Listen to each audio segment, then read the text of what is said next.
নমস্কার বন্ধুরা, আমি তন্ময় আর আপনারা আছেন ইনফরমেটিভ তন্ময়ের সাথে। বন্ধুরা, তৈরি হবে বিশ্বের বৃহত্তম ক্রিকেট স্টেডিয়াম। কেন্দ্রের সাহায্য নিয়ে মোদিকেই টেক্কা দেবে এই রাজ্য। হ্যাঁ বন্ধুরা, আপনারা ঠিক শুনছেন। ক্রিকেটের জনপ্রিয়তা নিয়ে আর নতুন করে কিছু বলার নেই। 8 থেকে 80 এখানকার সকলেই ক্রিকেটের অনুরাগী। বিশ্বের মধ্যে বৃহত্তম স্টেডিয়ামও ভারতের কাছেই রয়েছে। গুজরাটের তৎকালীন মোতেরা স্টেডিয়াম, যা এখন নরেন্দ্র মোদী স্টেডিয়াম নামে পরিচিত, সেটাই হচ্ছে বিশ্বের বৃহত্তম স্টেডিয়াম। এবার সেই স্টেডিয়ামের খেতাব কেড়ে নিতে চলেছে অমরাবতী। হ্যাঁ বন্ধুরা, আপনারা ঠিক শুনছেন। জানা গিয়েছে যে অন্ধ্রপ্রদেশের নতুন রাজধানী অমরাবতীকে নতুন রূপে সাজানোর উদ্যোগ নিয়েছে সেখানকার সরকার। এমনকি অমরাবতীকে ঢেলে সাজানোর জন্য বিপুল অঙ্কের প্যাকেজ চেয়ে বিজেপির নেতৃত্বাধীন এনডিএ জোটে থাকতে রাজি হয়েছিল অন্ধ্রপ্রদেশের শাসক দল টিডিপি। এবার সেই রাজ্যই টক্কর দিতে চলেছে নরেন্দ্র মোদী স্টেডিয়ামকে। জানা গিয়েছে যে অমরাবতীতেই ভারত তথা বিশ্বের বৃহত্তম ক্রিকেট স্টেডিয়াম গড়তে চলেছে অন্ধ্র ক্রিকেট অ্যাসোসিয়েশন। এ বিষয়ে এসিএ প্রেসিডেন্ট কেসিনেনি শ্রীভান্ত জানান যে 1,32,000-এরও বেশি দর্শক আসনের একটি স্টেডিয়াম গড়ে তোলা হবে এখানে। তার জন্য ইতিমধ্যেই 60 একরের জমি বেছে নিয়েছে রাজ্য সরকার।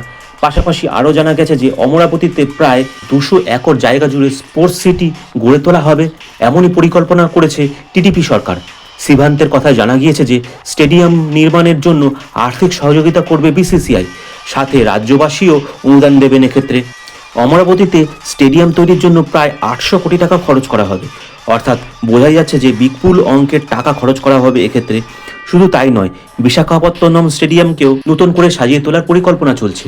সব মিলিয়ে অন্ধ্রপ্রদেশ নতুন রূপে ধরা দেবে ভারতবাসীর কাছে।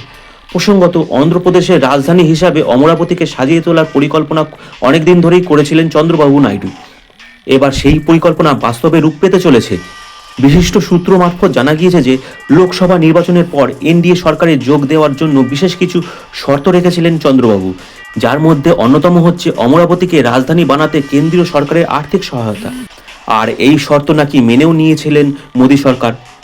এমনকি অমরাবতীর পরিকাঠামো উন্নয়নের জন্য 15,000 কোটি টাকা ঘোষণা করেন কেন্দ্রীয় অর্থমন্ত্রী নির্মলা সীতারমণ। অর্থাৎ এক্ষেত্রে বোঝাই যাচ্ছে যে অমরাবতী যেমন সেজে উঠবে, তেমনি ভারত তথা বিশ্বের বৃহত্তম স্টেডিয়ামের খেতাব হারাতে পারে নরেন্দ্র মোদী স্টেডিয়াম। তাহলে বন্ধুরা, আজকে আপনারা জানতেই পারলেন যে আগামী দিনে নরেন্দ্র মোদী স্টেডিয়াম ভারত তথা বিশ্বের আর সর্ববৃহৎ স্টেডিয়াম থাকছে না।